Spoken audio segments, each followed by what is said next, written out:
जय श्री कृष्ण। 20वां अध्याय ब्रह्मा जी की रची हुई अनेक प्रकार की सृष्टि का वर्णन। ओम नमो भगवते वासुदेवाय। सोनक जी कहते हैं, सूत जी, पृथ्वी रूप आधार पाकर स्वयंभू मनु ने आगे होने वाली संतति को उत्पन्न करने के लिए किन किन उपायों का अवलंबन किया। विदुर जी बड़े ही भगवत भक्त और भगवान श्री कृष्ण के अनन्य हृदय थे, इसलिए उन्होंने अपने बड़े भाई धृतराष्ट्र को उनके पुत्र दुर्योधन के सहित भगवान श्री कृष्ण का अनादर करने के कारण अपराधी समझकर त्याग दिया था। वह महर्षि देवपायन के पुत्र और महिमा में उनसे किसी प्रकार भी कम न थे तथा सब प्रकार भगवान श्री कृष्ण के आश्रित और कृष्ण भक्तों के अनुगामी थे। तीर्थ सेवन से उनका अंतःकरण और भी शुद्ध हो गया था। उन्होंने कुशावर्त क्षेत्र हरिद्वार में बैठे हुए तत्वज्ञानियों में श्रेष्ठ मैत्रेय जी के पास जाकर क्या पूछा। सूत जी, उन दोनों की वार्तालाप होने पर श्री हरि के चरणों के संबंध रखने वाली बड़ी पवित्र कथाएं हुई होगी, जो उन्हीं चरणों से निकले हुए गंगा जल के समान संपूर्ण पापों का नाश करने वाली होगी। सूत जी, आपका मंगल हो। आप हमें भगवान की वह पवित्र कथाएं सुनाइए। प्रभु के उदार की चरित्र का कीर्तन करने योग्य है। भला ऐसा कौन रसिक होगा जो श्री हरि के लीलामृत का पान करते करते तृप्त हो जाए। नेमी शरण्यवासियों, भगवान मुनियों के इस प्रकार पूछने पर उग्रश्रवा सूत जी ने भगवान में चित्त लगाकर उनसे कहा, सुनिए। सूत जी ने कहा, मुनिगण, अपनी माया से वराह रूप धारण करने वाले श्रीहरि की रसातल से पृथ्वी को निकालने और खेल ही खेल में तिरस्कार पूर्वक हिरण्याक्ष को मार डालने की लीला सुनकर विदुर जी को बड़ा आनंद हुआ और उन्होंने मुनिवर मैत्रेय जी से कहा। विदुर जी ने कहा, ब्राह्मण, आप परोक्ष विषयों को भी जानने वाले हैं, अतः यह बतलाइए कि प्रजापति के पति श्री ब्रह्मा जी ने मारीची आदि प्रजापतियों को उत्पन्न करके सृष्टि को बढ़ाने के लिए क्या किया। मारीची आदि मुनीश्वरों और स्वयंभू मनु ने भी ब्रह्मादि की आज्ञा से किस प्रकार अपने कार्य में स्वतंत्र रहकर अथवा सबने एक साथ मिलकर इस जगत की रचना की है। श्री मैत्रेय जी ने कहा, विदुर जी, जिनकी गति को जानना अत्यंत कठिन है, उन जीवों के प्रारब्ध, प्रकृति के नियंता पुरुष और काल, इन तीन हेतुओं से तथा भगवान की सनिधि से त्रिगुणमय प्रकृति में शोभ होने पर उससे महतत्व उत्पन्न हुआ। देव की प्रेरणा से रज प्रधान महतत्व से वैकारिक, सात्विक, राजस और तामस तीन प्रकार के अहंकार उत्पन्न हुए। उनमें आकाश आदि पांच पांच तत्वों में के अनेकों वर्ग प्रकट हुए। वह सब अलग अलग रहकर भूतों के कार्य रूप ब्रह्मांड की रचना नहीं कर सकते थे, इसलिए उन्होंने भगवान की शक्ति से परस्पर संगठित होकर एक सुवर्ण अंड की रचना की। वह अंड चेतना शून्य अवस्था में 1000 वर्षों से भी अधिक समय तक कारणाधि के जल में बड़ा रहा। फिर उसमें श्री भगवान ने प्रवेश किया। उसमें अधिष्ठित होने पर उनकी नाभि से सहस्त्र सूर्यों के समान अत्यंत देदीप्यमान एक कमल प्रकट हुआ, जो संपूर्ण जीव समुदाय का आश्रय था। उसी से स्वयं ब्रह्मा जी का भी आविर्भाव हुआ है।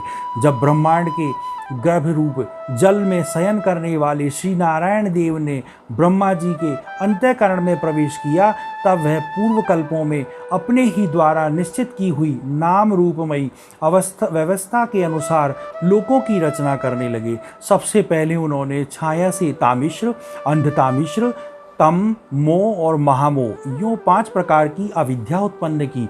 ब्रह्मा जी को अपना यह तमोमय शरीर अच्छा नहीं लगा, अतः उन्होंने उसे त्याग दिया। तब जिससे भूख प्यास की उत्पत्ति होती है, ऐसे रात्रि रूप उस शरीर को उसी से उत्पन्न हुए यक्ष और राक्षसों ने ग्रहण कर लिया। उस समय भूख और प्यास से अभिभूत होकर वह ब्रह्मा जी को खाने के लिए दौड़ पड़े और कहने लगे, इसे खा जाओ, इसकी रक्षा मत करो, क्योंकि वह भूख और प्यास से व्याकुल हो रहे थे। ब्रह्मा जी ने घबराकर उनसे कहा, अरे यक्ष राक्षसों, तुम मेरी संतान हो, इसलिए मुझे भक्षण मत करो, मेरी रक्षा करो। उनमें से जिन्होंने कहा खा जाओ वह यक्ष कहलाए, और जिन्होंने कहा रक्षा मत करो वह राक्षस कहलाए। फिर ब्रह्मा जी ने सात्विक की प्रभा से देदीप्यमान होकर मुख्य मुख्य देवताओं की रचना की। उन्होंने क्रीड़ा करते हुए ब्रह्मा जी के त्यागने पर उनका वह दिन रूप प्रकाशमय शरीर ग्रहण कर लिया। इसके पश्चात ब्रह्मा जी ने अपने जगन देश में कामासक्त असुरों को उत्पन्न किया। वे अत्यंत कोमल लोलुप होने से कारण उत्पन्न होते ही मैथुन के लिए ब्रह्मा जी की ओर चले। यह देखकर पहले तो वह हंसे, किंतु फिर उस निर्लज्ज असुरों को अपनी ओर पीछे आते देख भयभीत हो और क्रोधित होकर बड़े जोर जोर से भागने लगे। तब उन्होंने भक्तों पर कृपा करने के लिए उनकी भावना के अनुसार दर्शन देने वाले शरणागत वत्सल वरदायक श्री हरि के पास जाकर कहा, परमात्मन मेरी रक्षा कीजिए। मैंने तो आपकी ही आज्ञा से प्रजा उत्पन्न की थी, किंतु यह तो पाप में प्रवृत्त होकर मुझको ही तंग करने चली है। नाथ, एकमात्र आप ही दुखी जीवों का दुख दूर करने वाले हैं, और जो आपकी चरण शरण में नहीं आते हैं उन्हें दुख देने वाले भी एकमात्र आप ही हैं। प्रभो, यों प्रत्यक्षवत सबके हृदय को जानने वाले उन्होंने ब्रह्मा जी की आतुरता देखकर कहा, तुम अपने इस काम कुलसित शरीर को त्याग दो। भगवान के यूं कहते ही उन्होंने वह शरीर छोड़ दिया। ब्रह्मा जी का छोड़ा हुआ वह शरीर एक सुंदर स्त्री संध्या देवी के रूप में परिणित हो गया। उसके चरण कमलों में के पायजेब झंकृत हो रहे थे, उसकी आंखें मतवाली हो रही थी और कमर करधनी की लटों से सुशोभित सजीली साड़ी से ढकी हुई थी। उसके उभरे हुए स्तन इस प्रकार एक दूसरे से सटे हुए थे कि उनके बीच में कोई अंतर ही न रह गया था। उसकी नासिका और दंतावली बड़ी ही सुदृढ़ थी तथा वह मधुर मधुर मुस्कुराती हुई असुरों की और हाव भाव दृष्टि से देख रही थी। वह नीली नीली अलकावली से सुशोभित सुकुमारी मानो लज्जा के मारे अपने अंचल में ही सिमटी जाती थी। विदुर जी, उस सुंदरी को देखकर सब के सब असुर मोहित हो गए। हो, यह कैसा विचित्र रूप, कैसा अलौकिक धैर्य और कैसी नई अवस्था है। देखो, ये काम पीड़ितों के बीच कैसी बेपरवाही विचर रही है। इस प्रकार उन कुबुद्धि देवताओं ने स्त्री रूपिणी संध्या के विषय में तरह तरह के तर्क वितर्क करके फिर उसका बहुत आदर करते हुए प्रेम पूर्वक पूछा, सुंदरी, तुम कौन हो, किसकी पुत्री हो? भामिनी, यहाँ तुम्हारे आने का क्या प्रयोजन है? तुम अपने अनूप रूप का यह बेमोल सौदा दिखाकर हम अभागों को क्यों तरसा रहे हो? अबले तुम कोई भी क्यों न हो, हमें तुम्हारा दर्शन हुआ है, यह बड़े सौभाग्य की बात है। तुम अपनी गेंद उछाल कर तो हम दर्शकों को मन को मथे डालती हो। सुंदरी, जब तुम उछलती हुई गेंद पर अपनी हथेली की थप्पी मारती हो तब तुम्हारा चरण कमल की एक जगह नहीं ठहरता।